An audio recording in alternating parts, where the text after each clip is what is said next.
Hey besties, welcome to another new episode of Bon Voyage Besties with your hosts, Rosa and Rachel.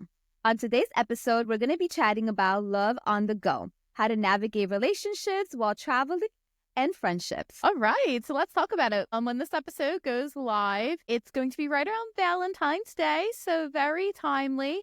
And yeah, we're going to cover a lot of great topics, whether you are in a relationship at home and looking to travel, how to navigate that. If you want to try a little bit of dating abroad, how to navigate that. Do you do if your partner doesn't want to travel, and how you navigate all these situations. And we'll also be talking about long distance relationships as well, because they can certainly be another part of travel. Exactly. So we'll just get started. So for me, I travel quite often as a family. However, I do enjoy my freedom and solo travel.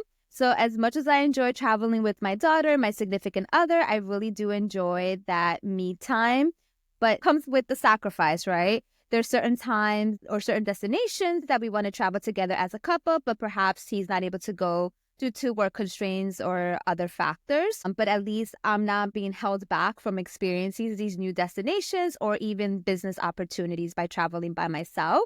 But it's always tricky. So, in full disclosure, for Valentine, this is my second year in a row that I am traveling to a destination while my partner stays behind. And he's super supportive. I mean, we obviously have other things that are planned. I'm not a big Valentine's person to begin with. So to me, it's just like another holiday, another weekend. So I'm like, hey, I have a few days off. Why not go on a vacation? Why not? I think that's so funny. It's the second year in a row.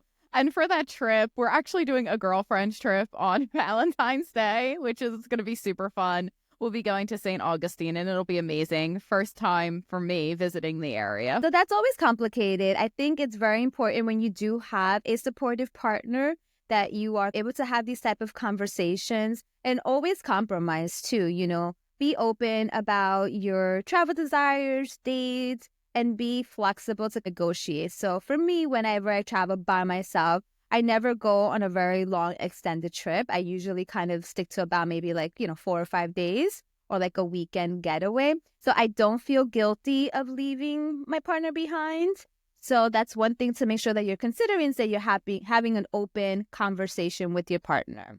Yeah, definitely. Full disclosure, I have taken an extended break from dating. It's kind of a joke that I'm in a relationship with my passport at this point, which is fine. It's cool. I don't mind it. But it's very true, like, about keeping that line of communication open, especially because if you're like, oh, hey, I want to travel for a month solo, that's definitely a conversation worth having. And it is important to be considerate of your partner, especially if they're a supportive partner. Like, I know in the past, like when I have dated, most of my partners have been supportive, but sometimes they could also be a little passive aggressive about it. So in my limited experience, that just wasn't my person. So when you find your person, they'll be willing to compromise and listen and understand if you have that urge to travel. But if you're in the new stages of dating, like this happened to me where it's this brand new relationship and I have a trip booked and they're giving me all kinds of crap about it, I'm just kind of like, well, I guess it's not my person.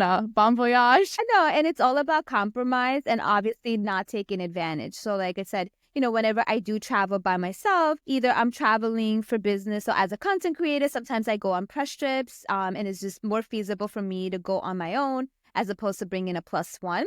Or I am traveling with friends, like going on vacation. Like last year, I met up with one of my friends who lives in Europe and we did a girl trip in Croatia. But prior to that, Michael and I went there a few days earlier. So him and I were there for a couple of days before I stood there on my own. So making sure you're communicating and also being open-minded and not taking advantage. Like, again, from my personal situation, I wouldn't go away for like 2 weeks by myself, because then at that point, he would probably tell me, no. Be like, yeah, I'm leaving for 2 weeks. I'm going to New Zealand. Bye. See you later. Yeah, that would be a little harsh for sure. But yeah, always keep those lines of communication open.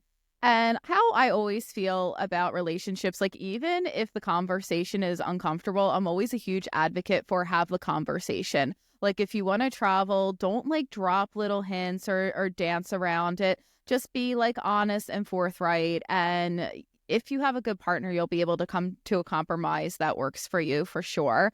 And hey, if it means that when you come back, you have to do something your partner wants to do that you wouldn't necessarily want to do, like go to a football game or go to the ballet or whatever, maybe agree to do something with them when you come back. Yeah, that's a great point. And like I said, it's all about compromise and open communication. And like you said earlier, too, it's also not compromising things that you actually love and enjoy. Your partner should be supportive of things that bring you joy, the same way you're going to be supportive of them as well. So having that open line of communication. And again, like you said, if it's a new relationship and you have a problem with me going away, this is probably not going to work out. I'm very fortunate. I'm thinking like if I ever do date again, they'll probably see my profiles and it's like, you'll be able to tell right away if that's for you or not. And if not, I don't know what to say. And, it's navigating not just romantic relationships, but also different types of relationships too, right? Absolutely. That applies to any relationship, like you said. And if you like have a partner who's supportive, that's like absolutely wonderful. Again, not in a relationship, but I always feel it's healthy to sometimes take a break and to take a weekend away and take some time for yourself. I always feel like if you're putting everything on your partner to keep you entertained, that can be a lot for one person. Maybe that's just me projecting. I'm not sure. No, I totally agree. It's good to kind of have separate interests and be able to kind of spend some time apart. Like they say, absence makes the heart grow fonder. If I had a partner, would be someone who was like, yeah, I'm going to go on this 15-mile hike out west. And I know that's not your thing. I know you like just getting your manicures done and relaxing. So you can go to Paris for 2 weeks. That would be ideal. That'd be perfect. The perfect relationship. Yeah, totally. Or it's like, yeah, I won't make you go on this like horrible hike. So, yeah, you can go to Paris for 2 weeks. And I'm not knocking hiking. I like it, but I, couldn't do 2 or 3 weeks of it. And then also too, like setting realistic expectations. So, when I went to Croatia, I was there with my friend. We're obviously in New Jersey, so there's a time difference and I'm out and about. I'm not constantly having access to like Wi-Fi or cell phone service. So also having that open line of communication so they know like, hey, it's not that I forgot about you. I just, didn't have cell phone service. But as soon as I get to the hotel or keeping them informed, more or less of your agenda. So you don't need to give them a step-by-step detailed itinerary, but at least like an overall idea of what your plans are. So they are informed and they don't feel like you just like ran off a week in Europe and completely forgot about them. So keeping that line of communication when you're traveling, I think is also super important, and always checking in on them. Yeah, definitely. It's a sign of respect for sure. I know my mom and I, we've done mother-daughter trips, and my dad, he's not really a big flyer, not really a big traveler, which is totally cool. But my mom, she'll be sure to call him at least once a day to check in and just like say how our day went, what we were doing, how we're enjoying our trip. And it's not a long conversation. It's usually about 20 minutes max. But still, just like touching base is so important, and it's respectful. And, your partner, like even though they're not there, I'm sure they want to hear about what it is that you're doing. It's exciting. Travel is awesome. So why wouldn't they want to hear from you every day? Exactly. And even from a safety perspective, too, for them to make sure that you're doing okay and that you're periodically checking in on them and, making sure that they're also good back home. Yeah, absolutely. Oh, that's so nice. So to all the listeners out there, find a partner that supports your travels and will let you go on as many trips as you want. If not, move on. Oh my gosh, that's like the Rachel book of dating. If not, move on. Bye. I personally don't have any experience dating while traveling on vacation, but do you have any like juicy stories to share? Oh, as a solo traveler, it's exciting. Like, you may want to meet like a nice guy or a nice lady. It's like totally normal. So I will admit I have used dating apps overseas with some success. I did go on a date, where was it? It was in Italy with this Portuguese guy, and it was kind of like a weird situation. So I was casually dating someone back home who turned out to be awful. Like, that's a different story for another day. I'm not going to go into the specifics of that because nobody wants to hear it. So I was not in the right mindset, and it was just kind of awkward, and it was just like kind of weird. But actually, like with dating apps overseas, from what I've heard from other people, they are actually good for making friends as long as you're upfront about what it is that you're looking for. And obviously the same safety advice applies for back home. Like, don't just like meet like any rando on a dating app if you're not getting a good vibe, because your vibe says a lot. Oh, yeah, totally. I mean, I have some very good friends that they actually have met their significant others while traveling, and they're the most romantic stories that I hear. And I'm like, oh my gosh, that's so awesome. So it is possible that while you're out adventuring, you might not necessarily be looking for love and you're just open to meeting new friends. You never know where that's going to evolve to. So it's like you said, definitely making sure you're being aware and just practicing safe tips as well. Absolutely. And I will say, different people who I've met overseas, like romantically, some of those stories, we're still really good friends. So, I mean, it's not a complete waste of time. Like, even if it doesn't work out, because long distance relationships are tough. I don't really have any experience with that either, because usually we break up before it becomes a long distance relationship. But from what I've heard, they can be a challenge. I don't really know if it's for me. I think some of my friends have tried it, but I actually don't know of any long distance relationship, at least in my friends group, that succeeded. I don't know if you said you had some stories where some of your friends it worked out. Yeah, that they met overseas while vacationing, but same here. I don't necessarily have anyone who has a long distance relationship.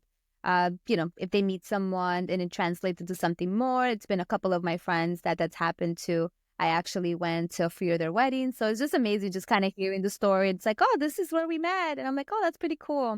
So it is possible, to meet someone, and like you said, it is a lot of work. I mean, relationships in general are a lot of work. Gosh, So I they can't really, even really are. imagine adding another layer of being long distance, especially if you're in a completely different time zone. So, listeners, if you are in a long distance relationship and you have some tips, we would love to hear from you so we can share with our audience. Yeah, absolutely. And remember, we're accepting guests. And we do have a Google form to fill out. So if this is a topic you know a lot about, absolutely come on the show and discuss it with us. Because again, long distance relationships are not really something I have much experience in. Now, I've dated people from different countries, but it's never been a long distance thing where we're in completely different time zones and we only see each other like once or twice a year. Like I said, they usually fizzle out before it gets to that, which is fine. I have enough on my plate without midnight Zoom calls.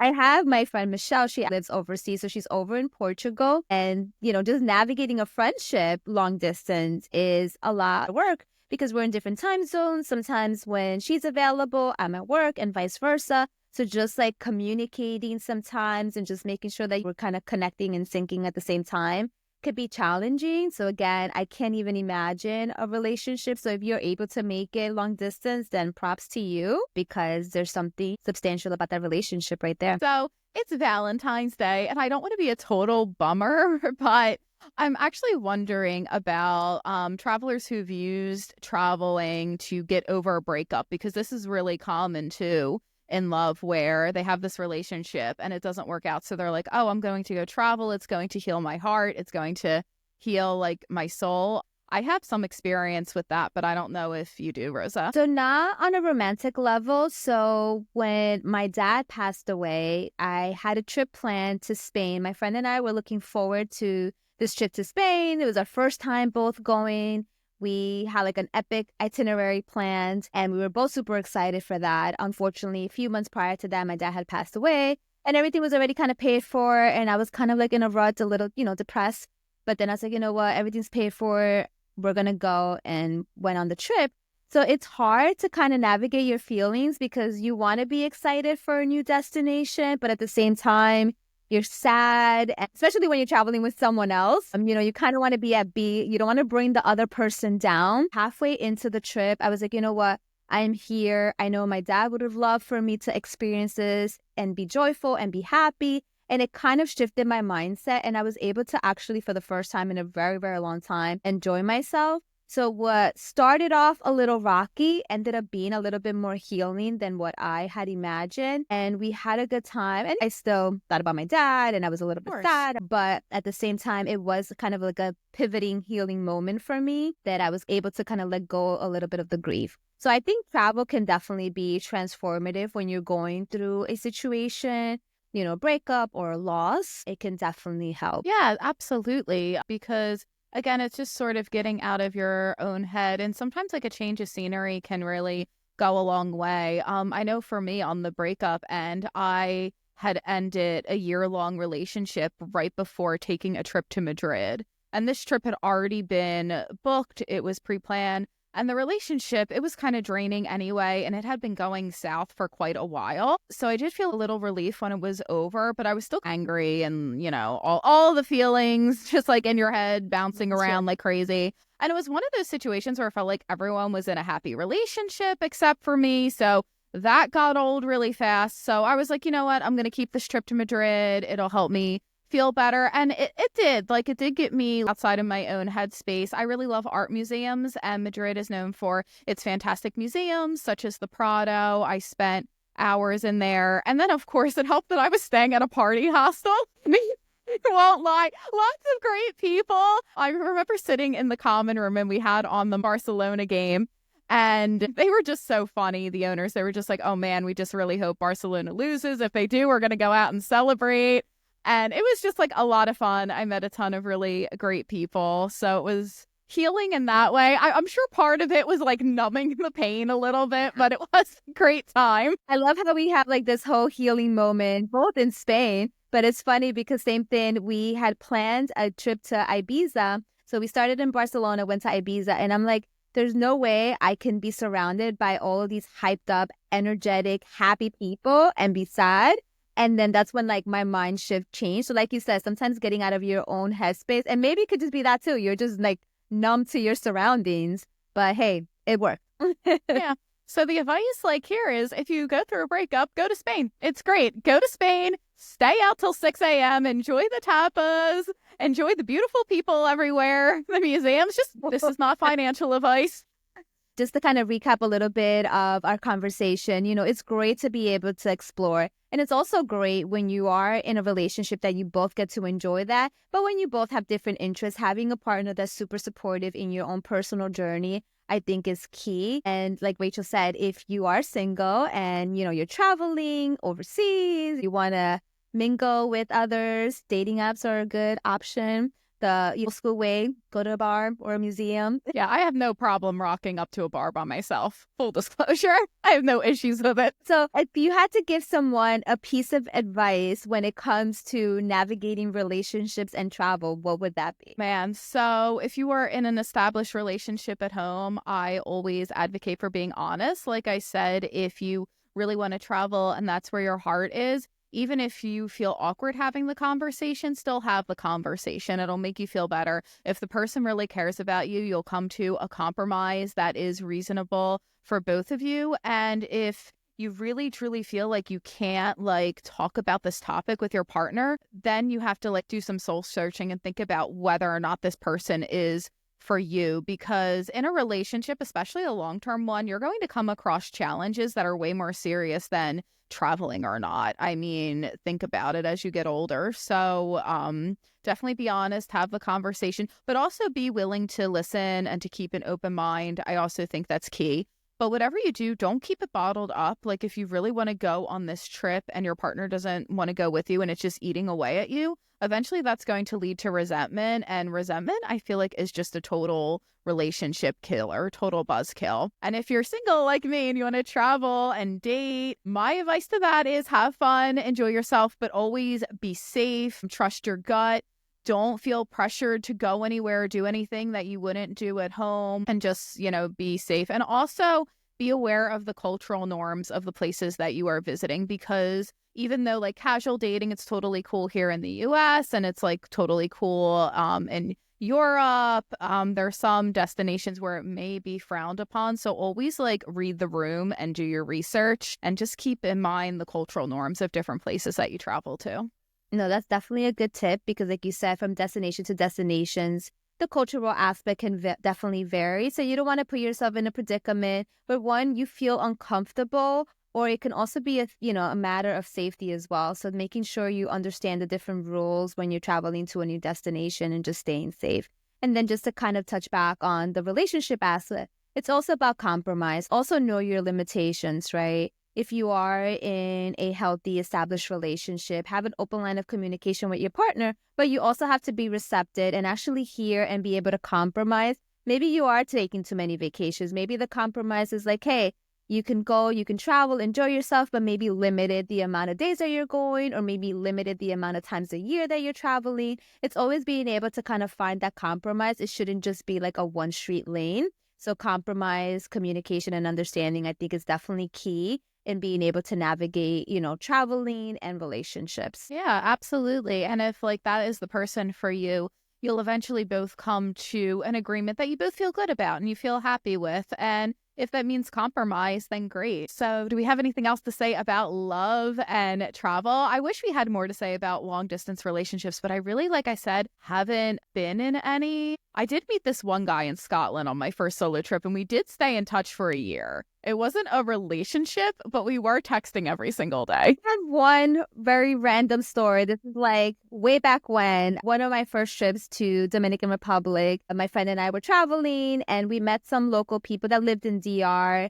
And it was nice to be able to connect. So like my friend, she didn't speak any Spanish. And this guy that we met there, his name is Carlos. He spoke great English. So she was like obsessed with him. Somehow he was obsessed with me, but I wasn't into him. But, he was nice. And like, I saw him as a friend, so we kind of kept line of communication, and we would talk. At that point, it used to be like MSN Messenger. So like, Oh my gosh, MSN! I remember MSN. So it was just a friendship on my end. Then I came to realize he didn't see it that way.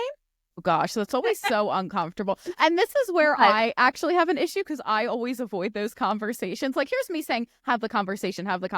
But when I'm scared of hurting someone who's into me and I'm not into it, I get so awkward. And it's bad. I have to work on my communication skills. Yeah. And for me, I could be a bit of an introvert, but sometimes, I can be very chatty and very friendly. So I make friends wherever I go. But that was one experience that I did have. And then we would constantly communicate. And back then it was so weird because it was either MSN Messenger. I remember you have to buy like calling cards in order to call from the US to Dominican Republic.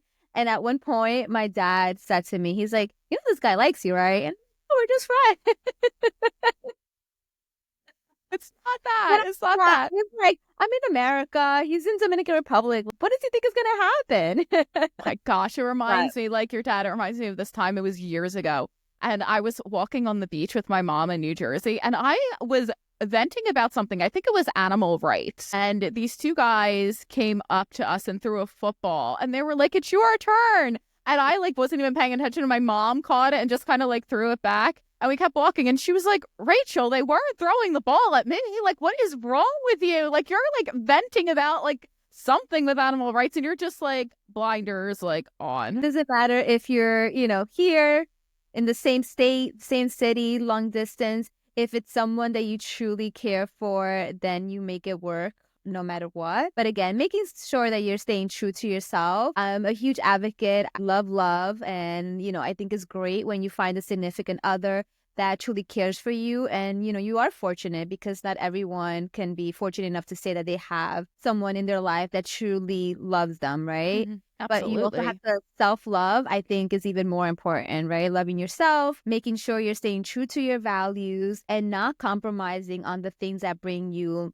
love, joy, and excitement. Yeah, for sure. Like love is a beautiful thing and it's great to go and find love. And if you're somebody who is traveling and you're single and you really want to find love, like keep an open mind because you never know where that connection could happen. But at the same time, don't prioritize it to such an extent that it ruins your trip. Like, don't think, oh, I'm going to go on this trip and find the great love of my life and then be super bummed out if it doesn't happen. Because, like, of course it can happen. We know people who it's happened to, but just don't make that the priority if you're single. Because if you don't meet someone, then you're just going to feel, like, very sad. So go on a trip because you just want to and you want to enjoy yourself and just see the love as a bonus. Exactly. Like self-love, self-discovery.